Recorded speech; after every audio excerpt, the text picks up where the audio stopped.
him down. You know, Colonel, we went to a lot of trouble to find you. They murdered his friends. And they took the only thing he would kill for.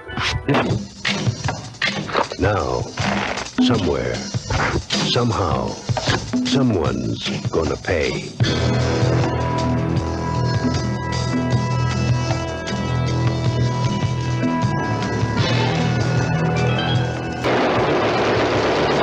Arnold Schwarzenegger, Commando. Let's party. Let's take a step back to the late 80s, early 90s. When you think of the biggest action stars of the time, these two legends probably come to mind. Arnold Schwarzenegger and Sylvester Stallone. They were starring in so many action movies and became so massively popular that even video games were cashing in on their likeness. I enjoy a variety of movies, but one of my favorite genres is mindless action popcorn flicks, where you could just sit back, turn your brain off, and put a smile on your face. And Arnold Schwarzenegger's Commando perfectly fits in this category of pure action greatness. Commando tells the story of Colonel John Matrix, Green Beret and leader of a Special Forces unit so badass that it single-handedly deposed Arius, the South American dictator of the fictional country of Val Verde. And if this fictional country sounds familiar to you, it's because the writer and producer Steven D'Souza threw it into movies anytime his stories needed a South American or a Central American location. In fact, General Esperanza from Die Hard 2 was also from this fictional country, which Steven D'Souza also wrote. Matrix retired from his commando unit and decided to live a peaceful life in the mountains with his daughter Jenny, a very young Alyssa Milano, where they could share such touching moments, such as tickle fights, playing with ice cream, feeding deer, and making sandwiches together. John gets a visit from his old commander, General Kirby? Yep, General Kirby. He lets him know that someone's wiping out his old unit one man at a time. And the first guy we see gets shot while taking out his trash. As he's on the ground, he gets shot continuously again. Good lord. I find it hilarious after seeing this that when we see the second guy that gets killed, he just simply gets rammed by a car, and then the killer drives away. Wasn't he part of a special military unit?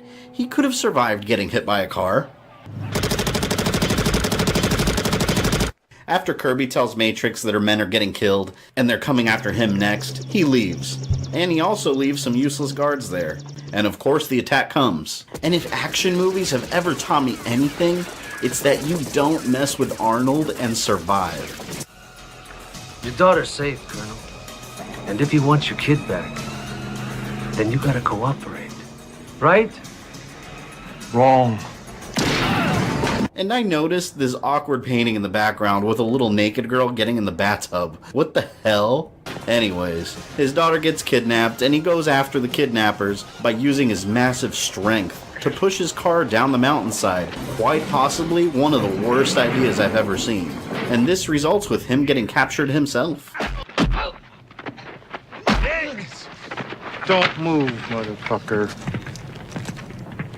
And the real villain reveals himself, Bennett, a former soldier in his commando unit. Bennett wants revenge against John because he kicked him out of the unit. But I think the real crime here is what he's wearing. Ass, titties, ass and titties. It turns out that Bennett was hired by the South American general that Matrix deposed, and he won't return his daughter unless he kills the new president and puts him back in power. You will do exactly as I tell you. Fuck you. So, he decides to send John Matrix on a plane with his henchmen to go do his dirty work. And this is where you meet Sully. He's short, he's cocky, he's creepy, and he's just a complete asshole for no reason. You know, I got something I'd really like to give you. I'm not interested. Aw, you don't know what you're missing. From here, it looks like a nightmare. Would you please leave me alone? You fucking whore. Damn, was that really necessary? She just said no to your sexual advances. And I'll say this again, you don't mess with Arnold and survive. Open your mouth again, and I'll nail it shut. For that, we'll be showing our feature film. Your flight attendant pilots are Susan and Lance, and I'm Vinny. We're here to make your trip as comfortable as possible. Thank you and have a safe and enjoyable... Matrix easily escapes from the airplane. Whoa, that was clearly a stuntman. Well, let's take a look at it again. That is absolutely not Arnold. In fact, it's especially clear on the Blu-ray how many shots in this movie don't even bother trying to hide the fact that stuntmen were used. Stuntman. Stuntman. Stuntman. Stuntman. And of course, the woman that Sully was verbally molesting previously gets kidnapped by Matrix, and he basically forces her to help him find his daughter. And understandably, she thinks he's a nutcase. Are you gonna kill me or something? No. I suppose you wouldn't tell me if you were. Sure would. Really? Trust me. Kidnap. When they get to the mall, she grabs a cop and tells him that she's been kidnapped. Suspect, 6'2", brown hair. He's one gigantic motherfucker. And then pushes one down the stairs when he tries to shoot Matrix. Again, it's her fault they were even attacking him in the first place, but she changes her mind and becomes his partner.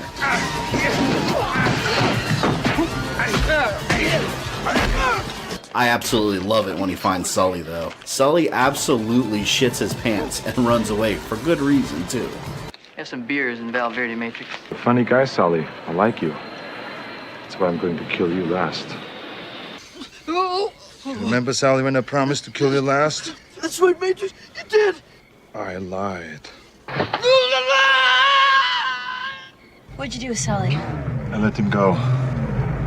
Throughout the movie, Matrix and his new partner go around trying to figure out where his daughter's being held by tracking down all of Bennett's henchmen and finishing them off. All while experiencing the expected cheesy lines that Arnold Schwarzenegger always delivers with the most magical charm. You scared, motherfucker? Well, you should be, because this Green Beret's gonna kick your big ass. I ate green berets for breakfast. And right now, I'm very hungry. Fuck you, asshole. Fuck you, asshole.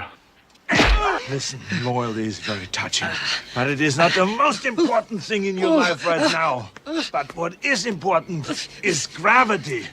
He breaks into a weapons store and completely stocks up on guns and gets arrested. And his new partner Cindy really gets into her role, to the point where she even uses a rocket launcher to save him after firing it the wrong way.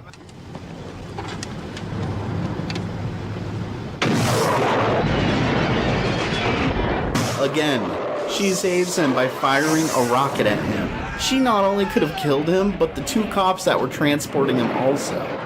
Where did you learn how to do that? I read the instructions. With a ton of weapons and a plane, John Matrix and Cindy the flight attendant fly to the evil ex-dictator's country, where his daughter is being held. Oh look, there's Bill Paxton, before he was in Aliens, in quite possibly one of the smallest roles he's ever had. And this is where the movie gives us one of the most action-packed sequences of Hollywood history.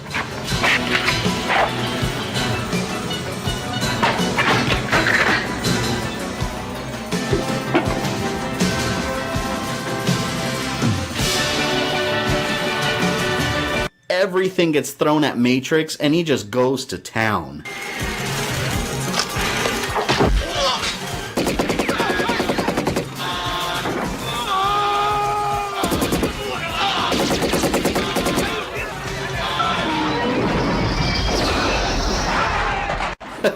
Let's take a look at this scene again, and I want you to focus on the people around the building that explodes.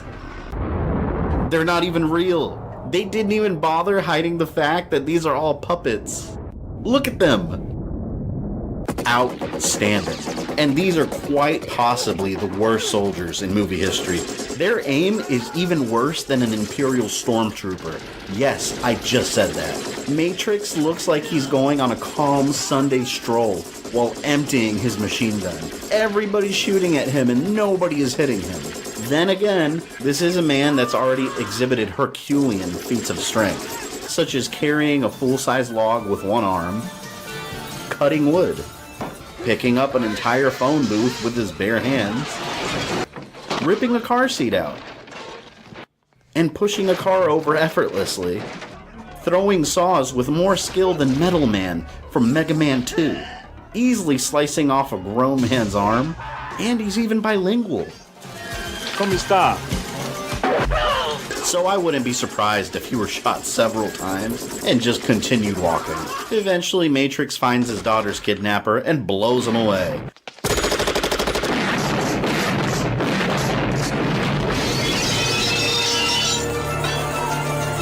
But the real final battle is against Bennett.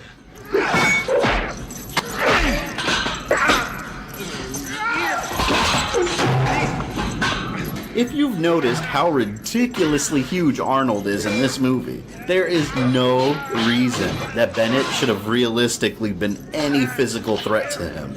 Bullshit!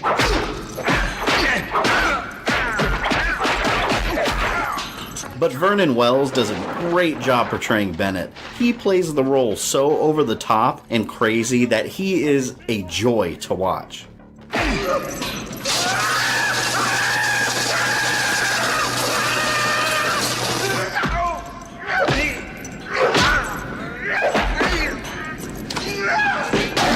not gonna shoot you between the eyes.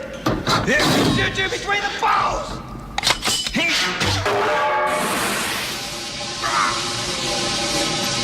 Let off some steam, Bennett. His daughter is rescued and he saves the day. What really blows my mind here, though, is that this little girl just saw her father completely murder a guy by impaling him with a pipe, and she just smiles without any hesitation. And of course, General Kirby shows up after everything's over, providing virtually zero help, and then having the audacity to ask John to restart his Commando unit. No chance. Commando is one of the classic action movies of the 1980s and is a must-watch. It was even nominated for a Saturn Award for Best Special Effects, but unfortunately it did lose to Back to the Future. If you haven't seen it, go pop some popcorn, turn off your brain, and sit back and enjoy the wild ride. Remember to like, subscribe, sign up for notifications, and check out my social media links. This is Fabian, I love you guys, and I'll see you next time.